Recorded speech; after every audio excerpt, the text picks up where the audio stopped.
Sa oras na to ay naghahanda na tayo para i-deliver ang in-order na Santay Barley ni Engineer Roberto M. Santos.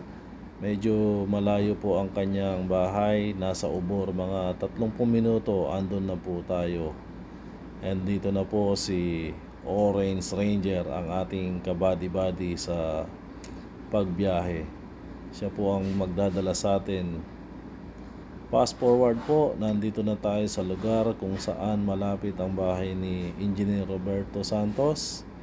Andito po tayo sa may stadium, sa may Ubor. Dito po malapit ang kanyang bahay. Dito rin po siya nagtatrabaho sa lugar na yan.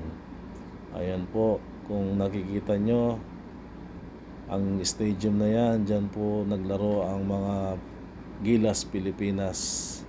Andito po tayo sa may Ubor ngayong kaorasan na to. So tinawagan na po natin si Engineer Robert Santos. Andito na po siya, pababa na. Ayan, andyan na. Si Engineer nga po pala ay aking kamag-anak. Parehas po kami nasa Jeddah pero magkalayo po kami ng lugar. Andito na po, naabot ko na po sa kanyang order na Santay Barley at hindi na rin po kami magtatagal dito kasi gabi na rin po at magpapahinga na si Engineer.